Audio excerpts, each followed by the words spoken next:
Hi. അപ്പോൾ എന്താണ് ശ്രാവണബലഗോള, എന്തുകൊണ്ടാണ് ബാഹുബലി പ്രതിമ, അതൊക്കെ പറയാൻ വേണ്ടിയിട്ടാണ് ഈ വീഡിയോ. ഇൻസ്റ്റഗ്രാമിൽ ഒരു റീലിൽ ഒരു മലേൻ്റെ മേലേക്ക് സാഹസ്യമായി കുറേ സ്റ്റെപ്പ് കയറി പോകുന്ന ഒരു വീഡിയോ കണ്ടിട്ടാണ് ശ്രാവണബലഗോള പോകണമെന്ന് ഞാൻ മനസ്സിൽ വിചാരിച്ചിട്ട് ഒരു കുറ്റിയപ്പം അങ്ങോട്ട് പോകുന്നത്. അതിൻ്റെ വിത്ത് എന്താണ്, വേറെന്താണ്, ഹിസ്റ്ററി എന്താണെന്ന് അറിയാൻ നിന്നിട്ടുണ്ടായിരുന്നില്ല. പിന്നെ ഇവിടെ വന്നതിൻ്റെ ശേഷമാണ് അതൊക്കെ അറിയാനുള്ളൊരു ആഗ്രഹം ഉണ്ടായത്. അപ്പോൾ ഗൂഗിളൊക്കെ തപ്പി പല ഭാഗത്തുനിന്ന് ഇൻഫർമേഷൻ കിട്ടിയപ്പോൾ അത് വെച്ച് മനസ്സിലാക്കിയ കാര്യങ്ങളാണ് ഞാൻ ഇപ്പോൾ പറയാൻ പോകുന്നത്. എന്താണെന്ന് വെച്ചാൽ ഇനി ആരെങ്കിലും ശ്രാവണബലഗോള പോകുന്നുണ്ടെങ്കിൽ ഈ കാര്യങ്ങൾ കൂടി അറിഞ്ഞിട്ട് പോവുകയാണെങ്കിൽ കുറച്ചുകൂടി നന്നായിരിക്കും എന്ന് എനിക്ക് തോന്നി. അപ്പോൾ ശ്രാവണബലഗോള എന്ന് പറഞ്ഞാൽ, ശ്രാവണ എന്ന് പറഞ്ഞാൽ ജൈന സന്യാസി എന്നാണ് അർത്ഥം. ബലഗോള എന്ന് പറഞ്ഞാൽ വെളുത്ത കുളം. അപ്പോൾ ജൈന സന്യാസികളുടെ വെളുത്ത കുളം എന്നാണ് ആ പേര് അർത്ഥാക്കുന്നത്. അവിടെ ശ്രദ്ധ ആകർഷിക്കുന്ന ബാഹുബലിൻ്റെ ഏകശിലയിൽ കൊത്തിയ ഏറ്റവും വലിയ പ്രതിമയാണ്, ലോകത്തിൽ തന്നെ പ്രസിദ്ധമായൊരു പ്രതിമയാണ് ആ ബാഹുബലി പ്രതിമ. അപ്പോൾ ആരാണ് ബാഹുബലി? ഈ ജൈനമതത്തിലെ തീർത്ഥങ്കരന്മാരിലെ ഒരാളാണ് ബാഹുബലി. 12 വർഷം നിന്ന നിൽപ്പിൽ തപസ് ചെയ്ത് ജ്ഞാനോദയം നേടിയ, ഈ ജൈന മതത്തിൻ്റെ ഇതിൽ പറയുകയാണെന്നുണ്ടെങ്കിൽ കേവല ജ്ഞാനം നേടിയ ഒരു തീർത്ഥങ്കരനാണ് ബാഹുബലി. ഈ ബാഹുബലി എന്ന് പറയുന്നത് ജൈന തീർത്ഥങ്കരന്മാരെന്ന് പറഞ്ഞാൽ ജൈനമതത്തിൽ ഈ ജ്ഞാനോദയം ഉണ്ടാവുന്ന ആളുകളെയാണ് തീർത്ഥങ്കരന്മാരെന്ന് പറയുന്നത്. അതിൽ തന്നെ ഇതുവരെ ജൈനമതത്തിൽ 24 തീർത്ഥങ്കരന്മാരെ ഉണ്ടായിട്ടുള്ളൂ, ജ്ഞാനോദയം നേടിയിട്ടുള്ളൂ. ബാക്കിയുള്ളവരൊക്കെ ജൈന സന്യാസിമാരായി തുടരുകയാണ്. ഈ ജൈന തീർത്ഥങ്കരന്മാരിലെ ഏറ്റവും ആദ്യത്തെ തീർത്ഥങ്കരനായ ഋഷഭനാഥ തീർത്ഥങ്കരൻ്റെ മകനാണ് ബാഹുബലി എന്ന് പറയുന്ന തീർത്ഥങ്കരൻ. ആ തീർത്ഥങ്കരൻ 12 വർഷം നിന്ന നിൽപ്പിൽ തപസ് ചെയ്ത് ജ്ഞാനോദയം നേടി.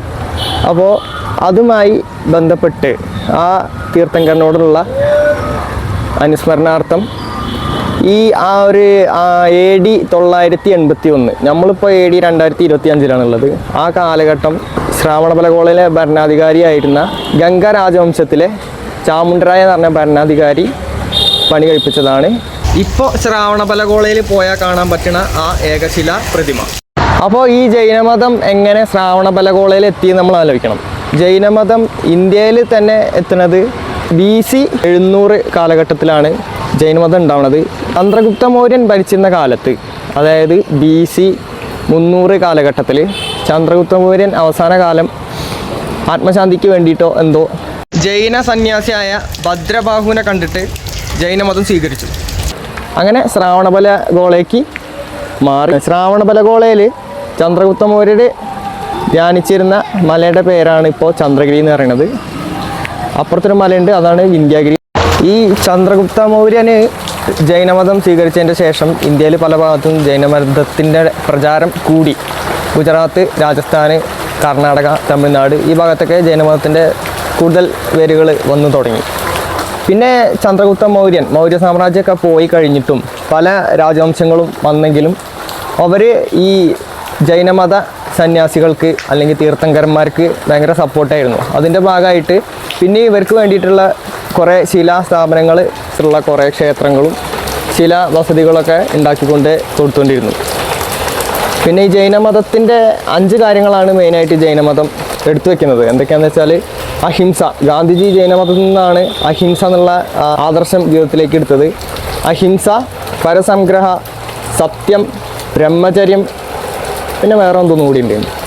അങ്ങനെ 5 കാര്യങ്ങളാണ് ജൈനമതം ഉയർത്തിപ്പിടിക്കുന്ന കാര്യങ്ങൾ. ഈ അഹിംസ എന്ന് പറഞ്ഞാൽ മനുഷ്യന്മാരോട് മാത്രമല്ല എല്ലാ ജീവികളോടും അഹിംസ എന്നുള്ള ഇതിനാണ്. ജൈനമതം വളരെ എന്താ പറയുക, ഒട്ടും അക്രമാസക്തമല്ലാത്ത അങ്ങനത്തെ ഒരു പരിപാടി ഇല്ലാത്തൊരു മതമാണ് ജൈനമതം. പിന്നെ ജൈനമതത്തിൽ 2 വിഭാഗമുണ്ട്. ഒന്ന് ദിഗംബരന്മാർ, ഒന്ന് ശ്വേതാംബരന്മാർ.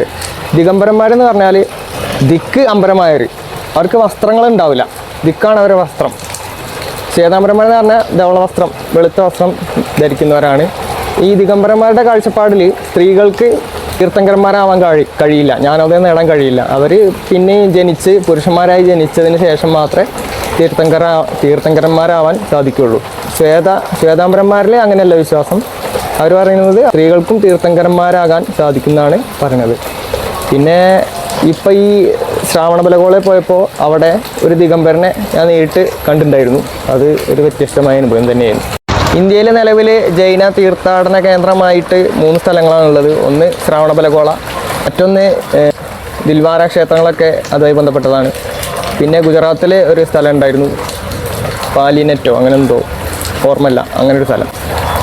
അപ്പോൾ ഇത്രയൊക്കെയാണ് ജൈനമതവും ശ്രാവണബലഗോളയും ബാഹുബലി പ്രതിമയുമായി ബന്ധപ്പെട്ട് പറയാൻ ഉദ്ദേശിച്ചത്. കൂടുതൽ കാര്യങ്ങളുണ്ടെങ്കിൽ ആരെങ്കിലും അറിയണവർ കമൻറ്റിൽ അറിയിക്കുക. Okay, by.